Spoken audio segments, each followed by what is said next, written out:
What's up, ballers? Welcome back. Let's take a look at the market. Looking good today.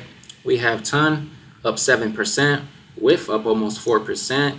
We have Jupiter up 4% as well. Now, the Fear and Greed Index is at a 45, so retail's still iffy.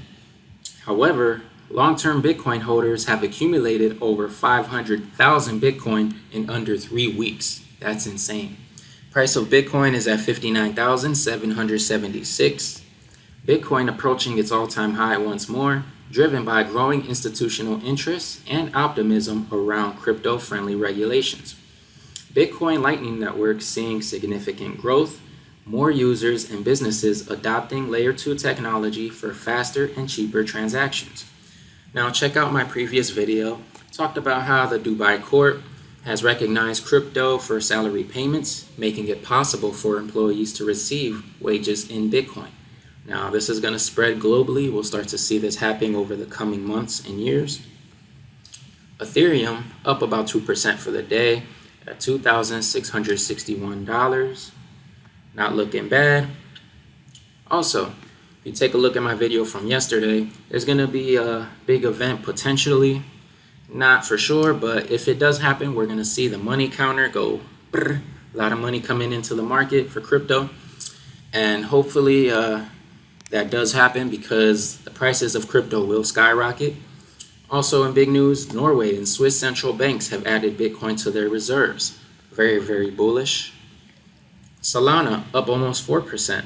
It's at $146. Now the network is being improved with updates. They're revoking mint and freeze authority and burning tokens. So gonna take advantage of this buying opportunity. You can see at any given moment, can start taking off like a rocket. All right, U.S. Marshals selling Silk Road Bitcoin. Now, very stupid move by them if they do decide to go through with this. I didn't think that they would do something like this because, I mean, it just goes against all logic. Countries around the world are doing the complete opposite, so I hope that they choose not to do this. Now, BlackRock, they surpass Grayscale and become the new king of ETFs. And we've seen this coming. We already know BlackRock, they were the #1 buyers of Bitcoin over past months. And eventually we've seen this coming. So this is not surprising at all. So now they hold the crown. Ripple executive doubts the SEC will let XRP ruling go uncontested. Now, he anticipates the appeal in the XRP case despite the 10% reversal rate. If that does happen, we will see another buying opportunity for XRP. The price right now is at 57 cents. It's been pretty stable for the most part, but there's been a lot of moves by Ripple, so do not sleep on it. The technology was integrated with MasterCard on August 17th, leading to widespread adoption. Wells Fargo, one of the biggest banks, announced on August 16th they will now accept payments in XRP for credit cards and loan debts. So they're also having a partnership with SBID Digital involving XRP Ledger on August 16th. So guys, don't really pay too much about the price because when you're comparing the price to fiat, you're going to get distracted by the numbers instead of actually paying attention to the moves. And have to consider the fact that they are printing so much money as far as, US dollars and any fiat currency around the world. So pay attention to the moves of these future technologies. Jamie Dimon's JP Morgan warns Bitcoin price is too high at the present. Now, why would he say that? We take a look at the past year. Bitcoin has been pretty solid for the past 6 months, guys. Price hasn't really moved at all. Matter of fact, if you would have bought Bitcoin a year ago, then you would have probably had a good discount. However, for the last 6 months, this is probably going to be the best discount you get. So this is the same guy who told you Bitcoin was a scam. So if you really want to take advice from him, then probably going to get screwed over once again. China lifts ban on cryptocurrencies. Now, it's about time that they do this. They're making moves. Every country is making moves on crypto. And Chinese government is actually the second largest holder of Bitcoin.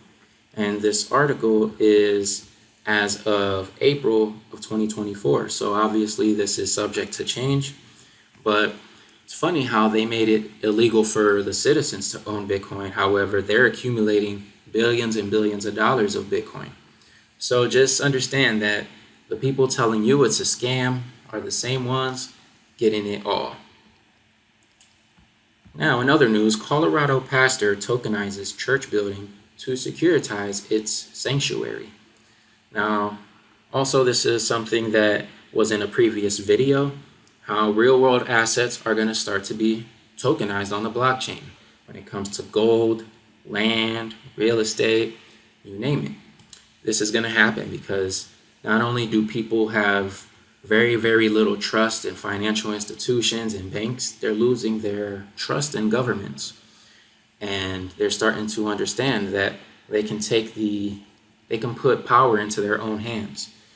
So this individual is leveraging blockchain technology to raise $2.5 million to purchase this historic church, and, good move on their behalf.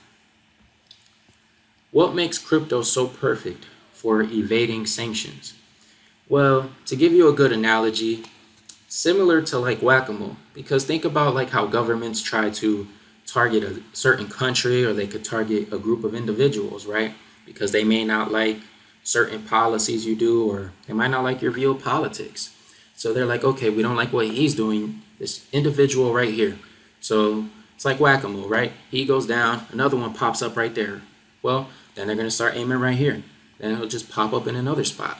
So that's how it works with the blockchain. And just understand that it only takes a couple of computers for the blockchain to function. And there's millions of us worldwide. So it doesn't take much of us to have the power. And remember that banks don't control Bitcoin. The government, the central bank, Federal Reserve, they don't control the asset as well. And the most important thing is that if you have your crypto in your hands, in your wallet, then you have full custody and full control over it. But if you have it on the exchanges, it's a lot more risky, because you're putting it in the hands of, some application and some exchange. And at any given moment, it can just go down, it could get stolen. It's a lot more risk involved with it. But, with that being said, hope you enjoyed the video. Please thumbs up and subscribe. I'll see you in the next one.